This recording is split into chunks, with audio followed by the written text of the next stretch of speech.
Islam at a Glance is brought to you by अमरीका में पाकिस्तानियों को अमरीकी सियासी अमल का हिस्सा बनाने में मसरूफ़ अमल American Pakistani public affairs committee. अमरीका में बसने वाले पाकिस्तानियों का मुस्तकबिल सियासी अमल में शमूलियत से है। आइए सियासी शोर को उजागर करने के लिए आप भी AP पैक का साथ दीजिए।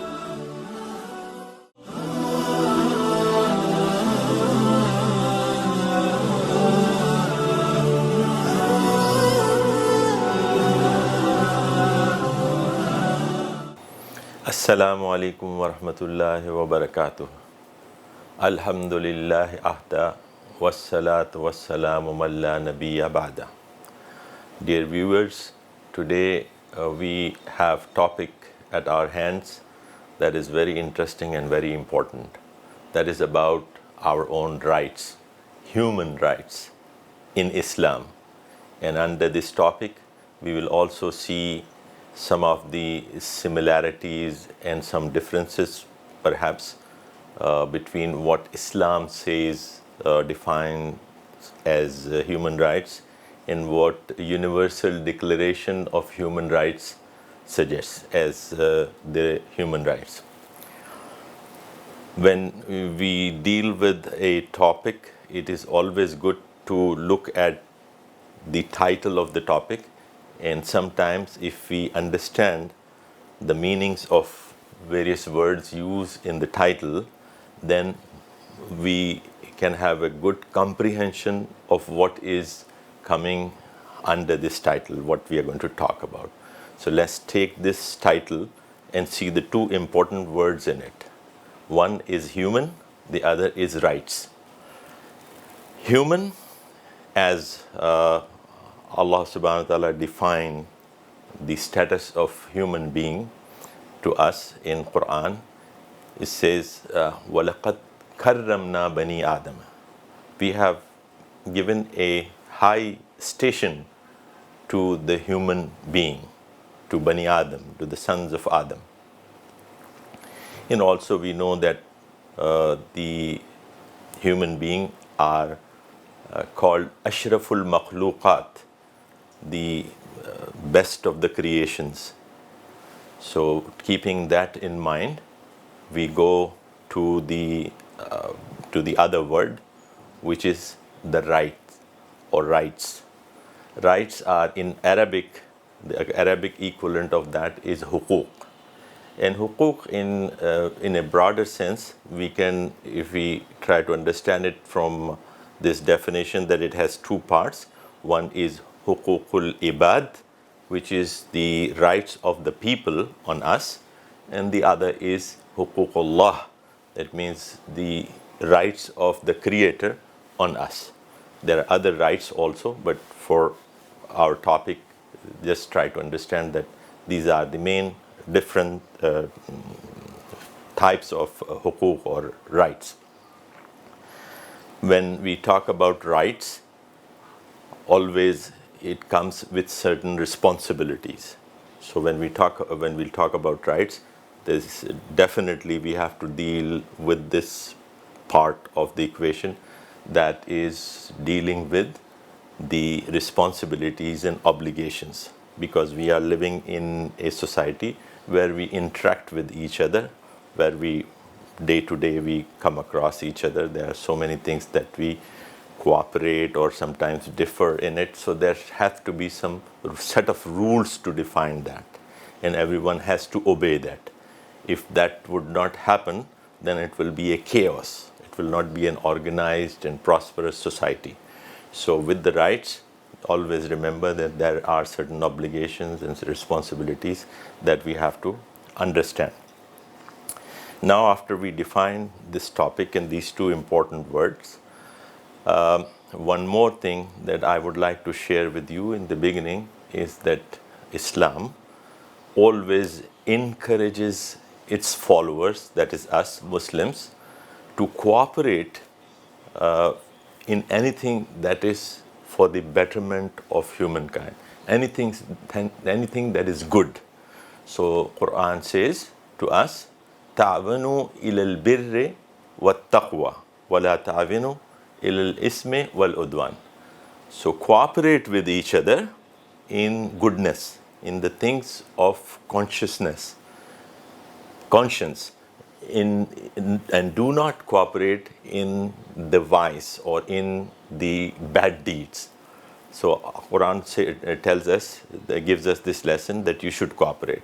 And we cooperate not only among Muslims, but also outside, the people who are outside the sphere of Islam, which are sticking to their own religions and their own way of thinking. So we are encouraged to participate and cooperate with these such people, even if there is any good in that work which you can do together. And we see repeatedly in the Sunnah of our Prophet sallallahu alaihi wasallam that he would always love to cooperate with people for the sake of peace, for the sake of providing dignity to an environment, to people. So we see that he has made treaties with people of all kind. In Medina, he makes the treaty with Jews and other inhabitants of that city when he went there. And then he made the treaty with even the people who were at one time were even trying to kill him, his own people in Makkah, from where he has to migrate to Medina. Then he goes and makes a treaty with them of peace. Although in that treaty, if you look at the face of it, it looks that it is very weak treaty for the Muslims. But for the sake of peace and for the sake of prosperity and progress, he made that treaty. So he is always ready to cooperate. And even in his early, teen age, he has witnessed a treaty that was called Halful Fuzul. And he used to remember that treaty and say that if I get a chance to be involved in any treaty like that today, I will do that. And he would say that it is better for me in joining hands in such treaty than red camels. And red camels in Arabia are known for their, big value. So it is used in such cases that you give much more value to something. So he used to give much more value to that Halful treaties like Halful Fuzul. And what was Halful Fuzul? In the time of Jahiliyyah, that is before Islam, and he was in his teenage, and that treaty was among the people of Makkah, in which they got together and they say that we are going to safeguard the human rights of people, the visitors, the people who are weak in this society, the poor people. If somebody is going to transgress against them, we will all be united to stop that and give the rightful owner of certain, for example, we are talking about mal or wealth. So it has to go to the rightful owner. Rights, respect for the people, and also to help the weak to get their rights. So that was the treaty that Prophet ﷺ used to remember and like it, even in the later times when he became Prophet. So all that tells you that what lessons we are getting from his Sunnah. And these are the same lessons that our scholars of the later ages, later means after Prophet ﷺ, but much before us and much before the Universal Declaration of Human Rights. There was, if I talk about 14th century, for instance, a scholar with the name Shatibi, even before, 200 years before that, Imam Ghazali, he mentioned in his writings about a topic which is called the Maqasid al-Sharia.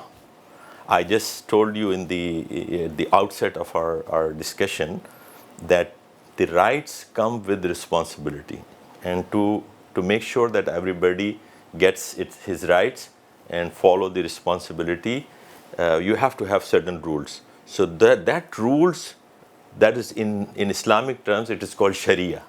So Imam Ghazali is talking about Maqasid al-Sharia. And then later on, Shatibi developed this subject, and there are 5 components that I will just mention to you in Maqasid al-Sharia of Islam. That is, that one has the right that his religion or his beliefs are protected. That means nobody is allowed to coerce anybody or force anybody to change his belief, because Allah has given you the right or freedom to take the belief.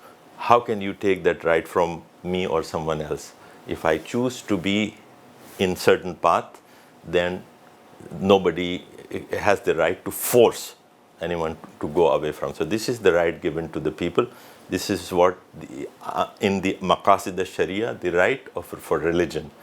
The next right is for nafs. It is for the self. Imagine a society where there is no safety for human being. The people have the impunity to kill anyone. It's like a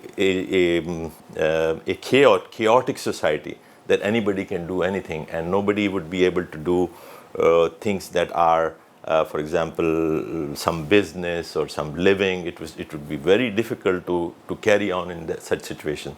So Islam says this has to be guaranteed. The right for safety, so right for nafs. Nobody is allowed to kill for no reason. And there are certain only few conditions in which it is allowed, and that is again part of the rules and regulation, that one has to fulfill certain responsibility, and if he doesn't do, then yes, the Sharia come into play, and then to cleanse the society of such problems, such crimes, it is done. So deen or religion, nafs, and then aql, that is intellect. Allah subhanahu wa ta'ala in Islam, in this document that I'm talking about Maqasid al-Sharia, it says this: the third thing that is guaranteed or that need to be protected is the intellect of a person. And how Islam does that is that Islam sets the rules that one should not do certain things that make him away from his intellect. That means he has a block for his thinking, like through intoxication, through drinking alcohol, or all these things. In some cases, even some kinds of musics today, that is trance music, for example, that is meant for people getting out of themselves, stop thinking like a normal person. So that kind of situation, say that it is this intellect of people is the right that need to be preserved and protected. We should not get into those things. So number 4 is the mal, or the wealth of a person, that need to be secured and kept. All kind of protection should be available for a person. Again, just imagine a society where your home is not safe, your wealth is not safe, your belongings are not safe, the wealth that you have earned rightfully is not safe. Then what will happen to such society? The Islam gives guarantee to that right of protection of the wealth of a person. And lastly, actually it is number 4, but the last one is the progeny. Progeny, Islam gives the protection of lineage. That's why it encouraged the institution of marriage, not free sex, not free for all, where there will be nobody restricted from this kind of lewd behavior.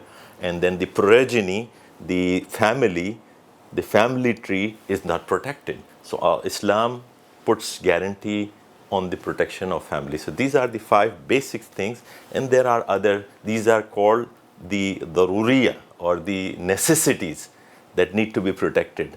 There are other. The next stage is hajat, the things which are needed to further improve. And then you keep a tasmiya, that means the complementary things, and so on. So it is a wide subject, but I just shared with you the 5 basic principles of Maqasid al-Sharia that gives the human rights, the protection of human rights. So see, this is happening in 14th century. But unfortunately, this happens when you see the writings of some of our Western writers. They just jump from Greece and Roman empires and those society directly to the age of Renaissance. And they talk about the Universal Declaration of Human Rights. But what has developed, what has happened in the 700 years, 800 years, they don't talk about it, which is unfair. And sometimes the Muslims also do that they attribute everything to their own scientists, that this has been done by the Muslims and this has been developed by the Muslims and all that. It is true, but it is a continuation. Someone has done some work in Greece, someone has done some more work in Rome during the Roman civilization and all that. They have contributed, and slowly the human race, they developed. And intellectually, or with respect to the rights, I would say the climax of its development was the time when Prophet Muhammad was there, during his lifetime, because he established the rules that are universal, that came from Allah, of course, and that is going to, for the Muslims, that is what we will follow, and that will continue till the end. But there are many things that are common between how the Muslim thinks about the human rights and those out of the fold of Islam also. So now if we come to the other part of our discussion, that is, what are the similarities and what are the differences between the concept of human rights, what Islam carries with it, and the concept of human rights, for instance, as defined in the Universal Declaration of Human Rights. Universal Declaration of Human Rights talks much more about common things with Islam. There are certain small things, and I will point to that, on which some of the Muslim countries at various times in the history during its development, at the time of the initial, when it was floated and adopted, they have certain reservation and they abstain from, for example, voting in that direction. But let's first talk about the commonalities. Commonalities is about freedom of men. Commonalities in Islam and the Declaration of Human Rights is about giving respect to men. It's about guaranteeing and protecting the things that I listed in the Maqasid al-Sharia. There are many overlaps. These are covered in Human Rights Declaration as well. So Human Rights Declaration was a consequence of what man has done to its own race during World War II, and was involved in killing of millions and millions of people. That never happened in the history of mankind. About 60 million people got killed by men.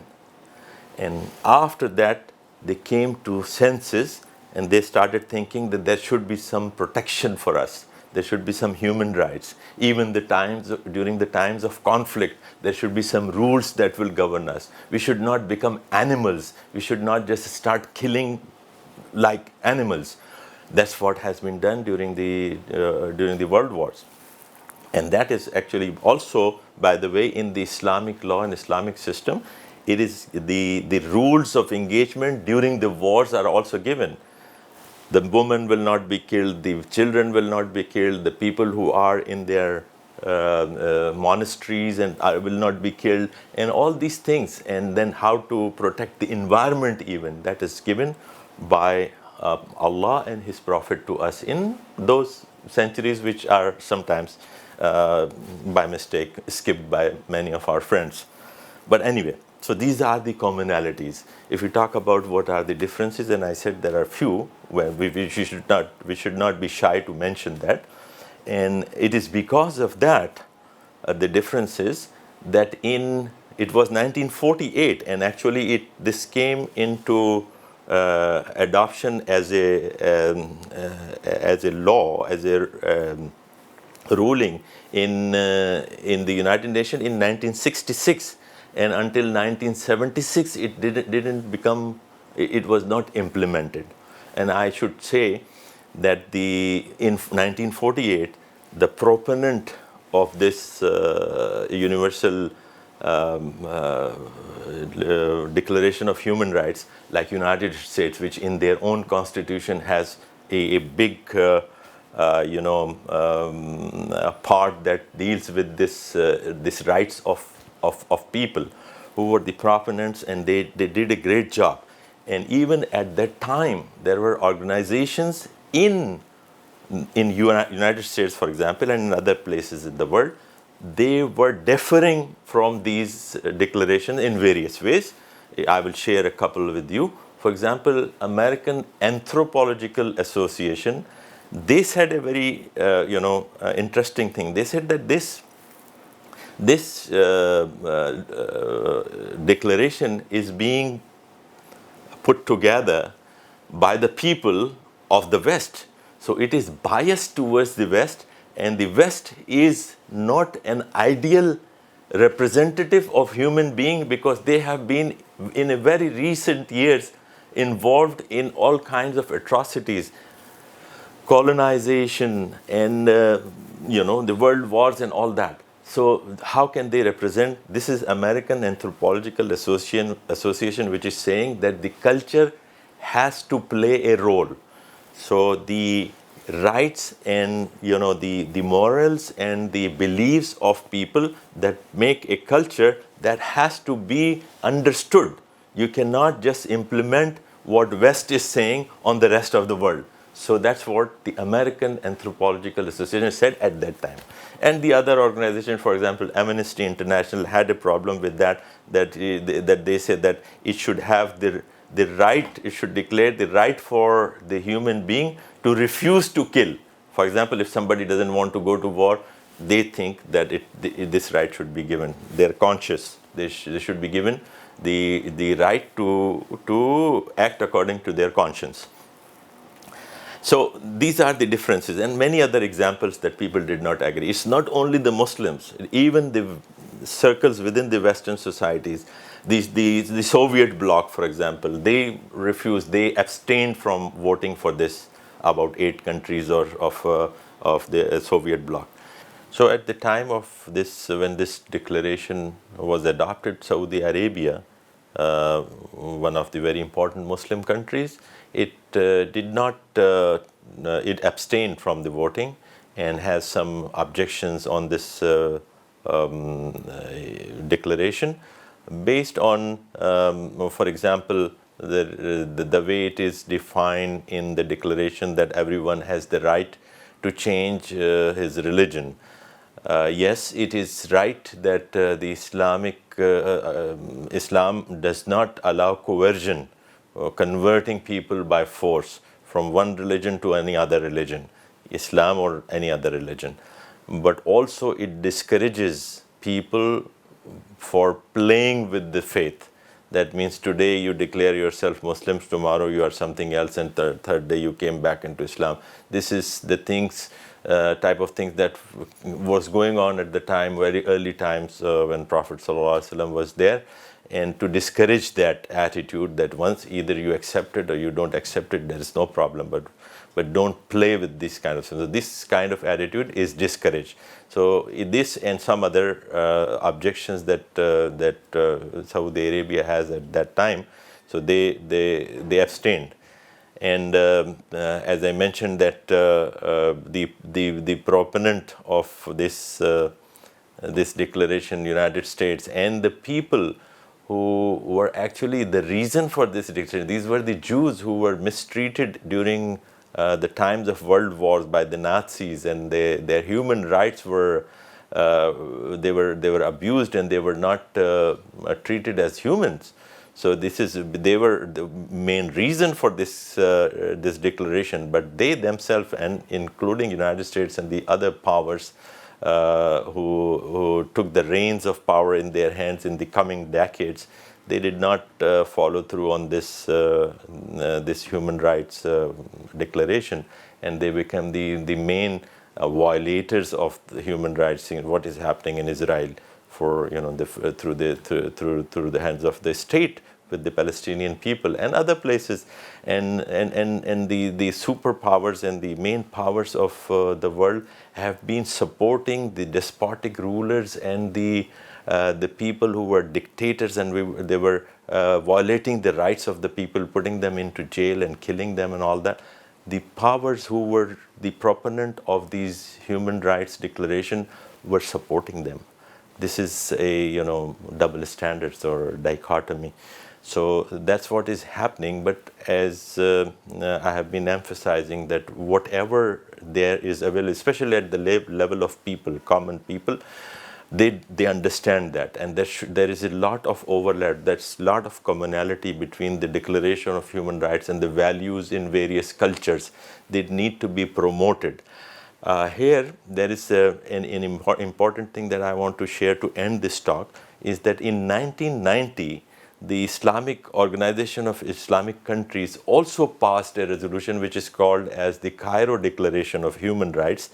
That gives a structure of how the Sharia of Islam treats the human rights. They came from the perspective of the religion and the Sharia. We just talked about Maqasid al-Sharia and all that.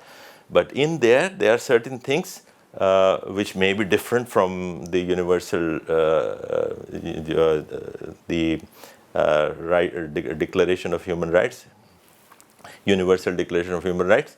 For example, in the Universal Declaration, where it is mentioned the freedom of speech, immediately after that, the freedom that is mentioned is the religious freedom.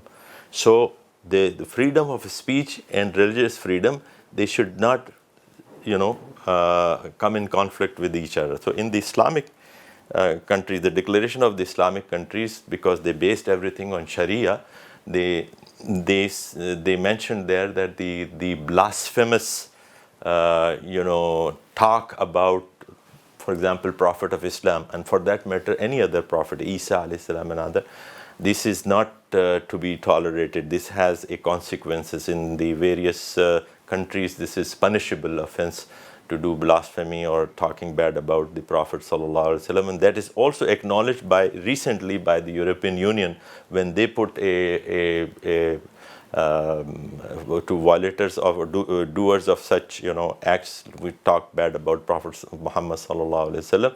They are subject to punishment now in Europe even.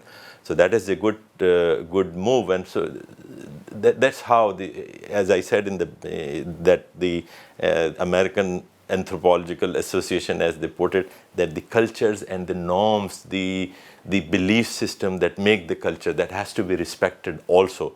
So we need to look for the commonalities and should understand and try to live with the differences as well, and try to promote these commonalities from the level of common people, and also wherever it is possible to the institution and to the governments, and try to bring our rights back to ourselves, get our rights be recognized by others, and by others right by us as well. أقول قولي هذا واستغفر الله لي ولكم ولسائر المؤمنين والمؤمنات. السلام عليكم ورحمة الله.